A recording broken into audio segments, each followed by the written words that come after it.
Vamos então começar a nossa palestra sobre tudo que você queria saber sobre medidas protetivas e não tinha coragem de perguntar, né? Eu sou o professor Franklin Lobato, eu sou especialista em penal e processo penal pela Estácio de Sá, sou mestre em ciências jurídico-políticas pela Universidade de Coimbra e sou doutor em governança global e Estado de Direito pela Universidade de Salamanca. Quero dizer da minha satisfação de estar aqui na faculdade com vocês. Vamos passando então. Então, o que é a medida protetiva de urgência, né? O nome já diz, medida protetiva de urgência. Eu só posso pedir uma medida protetiva para a mulher de afastamento do agressor, de concessão do direito de guarda para ela, ou de uma pensão alimentícia, se for uma situação de urgência. E o que é, doutor Franklin, uma situação de urgência? Obrigado, querida.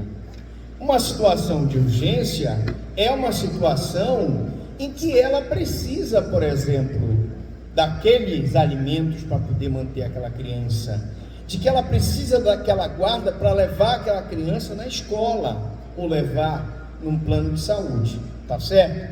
Então, que são medidas protetivas de urgência?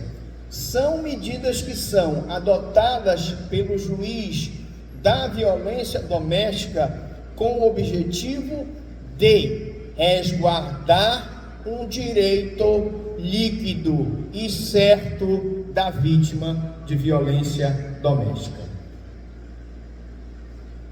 Eu vou ficar em pé aqui, que vai ficar melhor para vocês, para a gente poder falar, tá certo? Então aqui nós temos uma situação de violência doméstica, pode ser ela física, como lesão corporal, moral, que são as violências em que a vítima é caluniada, injuriada, difamada, psicológica, que está muito hoje em voga, a humilhação da mulher, a constrangimento da mulher, ou violência sexual, podendo ser concedida ou modificada a qualquer tempo. Pode ligar daqui essa luz aqui para ficar mais claro, para aparecer mais? Obrigado. Pronto. Então, vamos passando agora. Quando eu digo pode ser concedida a qualquer tempo, mas ela é despachada obrigatoriamente em 48 horas. A família deveria ser um local em que aquele ente familiar está protegido, se sente protegido, resguardado nos seus direitos. Mas o que acontece? Normalmente na violência doméstica, a família tem sido o local onde aquela pessoa sofre a violência. Seja mulher, seja idosa, seja criança, seja adolescente. Razão pela qual nós escrevemos esse livro aqui, Os Direitos da Mulher, Gênero e Interseccionalidade. Esse livro aqui, ele fala da mulher, seja ela criança, seja ela adolescente, seja ela idosa, seja ela negra, seja ela parda, seja ela LGBTQI+, todas as mulheres estão contempladas aqui. Esse livro, para informação de vocês, ele tem todos os crimes contra a mulher, toda a parte da teoria geral do direito da mulher, e no final do livro nós temos a nossa pós-graduação de gênero. Bom, já fez aqui o meu merchandising, vamos passar um pouquinho aqui. Então, passando, vamos lá, não passa, aí passou. Qual a natureza jurídica da medida protetiva? Eu diria que a natureza jurídica da medida protetiva é uma natureza jurídica mista. Por quê? Porque a medida protetiva, ela tem uma hora uma natureza civil, outra hora ela tem uma natureza criminal. O senhor pode explicar melhor, professor Franklin? Sim, explico.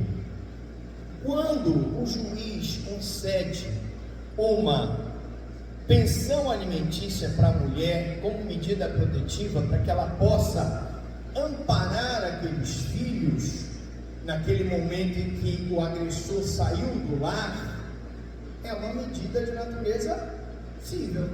Se ele concede, por exemplo, a guarda em favor da mulher como medida protetiva, é uma medida de natureza civil. Mas eu tenho medida de natureza criminal? Tenho. Por exemplo, quando o juiz então decreta uma prisão preventiva por descumprimento de medida protetiva, ela tem natureza criminal, certo? Quando, por exemplo, ele impõe ao acusado de violência doméstica uma tornozeleira eletrônica, ela tem uma natureza criminal, e isso vai repercutir quando eu for fazer o meu recurso da medida protetiva. Você, mulher, que pediu uma medida protetiva de natureza civil e que teve a medida indeferida, qual é o recurso que você vai entrar? Qual é? Pergunta de prova. Se ela é civil, agravo de instrumento. Qual é o prazo do agravo de instrumento? 15 dias. Mas se você, homem, sofreu uma medida protetiva e se impôs a você uma tornozeleira eletrônica, você, para combater essa medida protetiva, você vai usar um recurso criminal, que é o recurso em sentido estrito. Qual é o prazo do recurso em sentido estrito? 5 dias. Entenderam? Doutor Franklin, se o meu recurso em sentido estrito não for deferido numa medida protetiva de caráter natureza jurídica criminal, eu posso me utilizar do habeas corpus? Sim. E na natureza jurídica civil, eu posso eventualmente me utilizar de um mandado de segurança depois de ter recorrido com um agravo de instrumento e não ter sido deferida aquela medida? Também, porque se eu estiver resguardando o meu direito livre de certo, eu posso me utilizar do mandado de segurança. Um exemplo disso é quando, por exemplo, no caso em que um casal está disputando bens, existe uma medida protetiva de natureza civil, que é a proibição de contratação, a proibição de dispor daqueles bens. Então, o cidadão, para ele não vender aqueles bens para outras pessoas, ele vai então ter uma medida protetiva que vai proibir ele de vender aquele imóvel para não prejudicar a mulher. Ele não pode passar a procuração. Então, são naturezas cíveis. Mas se o cidadão provar que ele é efetivamente o dono daquele imóvel, eu vou ter cesseado o direito dele de propriedade. Toda vez que há violação do direito livre de certo, a ordem judicial que viola o direito livre de certo é passível de um mandado de segurança. Deu para entender? Cuidado, poderá ser pergunta de prova. A OAB está aí, batendo a porta de vocês. Vamos lá, natureza jurídica. Então, tem a finalidade de proteger direitos fundamentais. Elas não são necessariamente preparatórias de um processo judicial. Dr. Franklin, ela depende do processo criminal? Não. Eu posso ter uma medida protetiva sem ter um processo criminal. E posso ter um processo criminal sem ter uma medida protetiva. Elas não dependem e elas não são necessárias para o processo criminal. Subsiste a medida se tiver um processo criminal? Não. Eu posso ter, por exemplo, um processo criminal de lesão corporal e posso ter uma medida protetiva que afasta aquele agressor de ter contato com a vítima. E uma coisa não depende da outra. Mas é lógico que se ele descumpre aquela medida protetiva, o que vai acontecer? Vai haver um crime de descumprimento de medida protetiva e ele poderá ser preso em flagrante delito. Então, elas não são necessariamente preparatórias, não visam processos, mas a proteção de pessoas vítimas de violência doméstica, assemelham-se a redes constitucionais como o HC ou como o mandado de segurança. Pode passar. Bom, em conclusão, as medidas protetivas são medidas cautelares e nominais que visam garantir direitos fundamentais. E a Lei Maria da Penha expressa quando esses objetivos determinam as medidas que visam a proteção da ofendida e de seus familiares. Aí a pergunta que me veio ainda há pouco é o seguinte: nós temos infelizmente pessoas que se utilizam do juízo de violência doméstica para a concessão de medidas protetivas que seriam discutidas no cível. Então a mulher vai lá e pede a guarda através da medida protetiva, pede a pensão através da medida protetiva. E, pasme, nós tivemos uma decisão em que o juiz da violência doméstica, num processo de medida protetiva, concedeu o direito de visita a um homem. Ele estava impedido de se aproximar daquela mulher, mas o juiz deu uma medida protetiva de direito de visita ao homem. Um dia desse, nós tivemos uma situação também um pouco esdrúxula, no sentido de que ela deveria ser resolvida no juízo da família. O homem entrou com um pedido para visitar o filho não batizado lá nos autos de medida protetiva. Então nós, promotores da violência doméstica, firmamos o entendimento, estamos tentando levar ao juízo de violência doméstica esse entendimento de que naquele momento emergencial, tudo bem, eu posso pedir a medida protetiva, por exemplo, uma pensão alimentícia pelo prazo de 30 dias, 60 dias, mas a partir daquele momento ela tem que pedir os alimentos no juízo da família. Eu posso conceder uma guarda provisória para aquela mulher emergencialmente, para que ela possa levar a criança na escola, levar a criança no médico, mas ela quer discutir a questão da guarda, ela tem que ir no juízo de família, ela tem que ir no juízo da infância. Eu posso conceder um bloqueio de bens em favor dela, eles estão disputando ali os bens, e com essa concessão eu impeço que o agressor venda os bens da mulher? Posso, mas ela é emergencial, porque a partilha de bens tem que ser feita no juízo cível.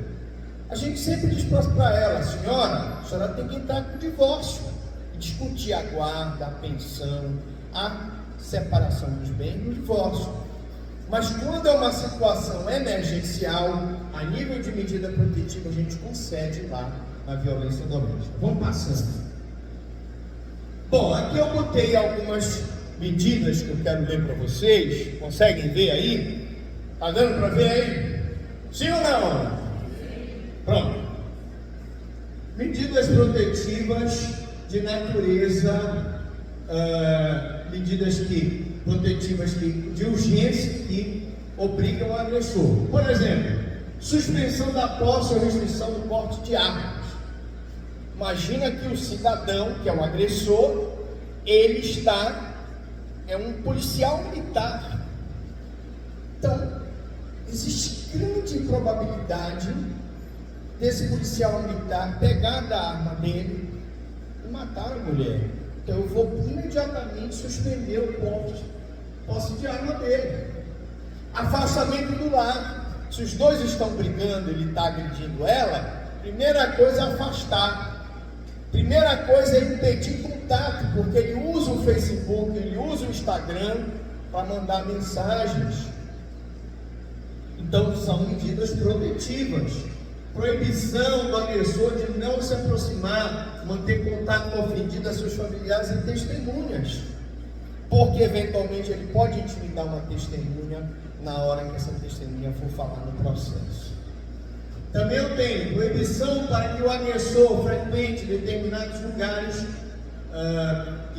ou não frequente, proibir ele de passar perto da casa da vítima, coloca ele para frequentar um grupo reflexivo de homens, porque, professora Érica, é muito importante salientar que o nosso trabalho lá, além desse trabalho que eu venho fazendo aqui, indo nas faculdades, falando sobre essa questão da violência doméstica, para que vocês sejam nossos agentes multiplicadores, é muito importante tratar a mulher, tratar o homem.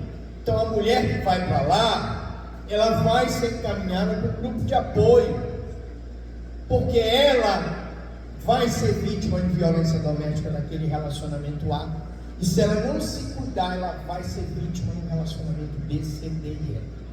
O homem é a mesma coisa, ele foi agressor no relacionamento A, ele pode ser novamente agressor no relacionamento B, C, D e E. Pronto. Então eu posso obrigá-lo, e a gente tem concedido algumas medidas alternativas à prisão, desde que o homem frequente grupos reflexivos. Restrição ou suspensão das visitas do agressor aos filhos. Aqui eu queria fazer um parênteses. Muitas mulheres, e a gente cita isso no livro, Os Direitos da Mulher, infelizmente, usam a medida protetiva como vingança contra o agressor. E isso é uma deturpação da lei Maria da Penha. Que a lei não é para vingança da mulher. A mulher não gosta dele, está com raiva dele, ela tem as suas razões, aí ela impede ele de ver o filho por conta da medida protetiva. Isso está errado, porque o direito de ver o pai é um direito da criança, a não ser que eu prove no processo que ele agride, abusa da criança ou expõe a criança em situações como lugares mal afamados, frequentados por drogados, prostitutas, etc. Mas se eu não fizer isso, eu não posso, na medida protetiva, dar uma extensão de medida protetiva que é dela, para afastar o cidadão do convívio com aquela criança, porque é o direito da criança de estar com a pessoa. Deu para entender isso? Foi claro? Bom, é o meu entendimento. Pagamento de alimentos provisórios à vítima, filhos ou apenas esses últimos. Eu posso, na medida protetiva, dar uma pensão alimentícia para aquela mãe que se afastou. Tem mulheres que, infelizmente, dependem totalmente do marido, elas são só domésticas. Ela se separa dele, ela vai, o que vai acontecer com ela? Ela vai ficar, a família não apoia, normalmente a família é machista, misógina, não apoia a própria filha, e ela fica sem alimentos para manter aquelas crianças. Então o que se faz?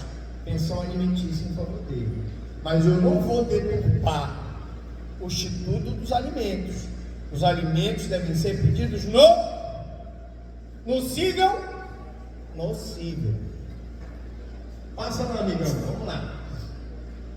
Aí eu tenho encaminhamento da ofendida e seus dependentes a programa de proteção. É claro, se a ofendida está com problema de droga, eu ponho lá na gratificação. Se as crianças estão sem escola, eu consigo matrícula para eles.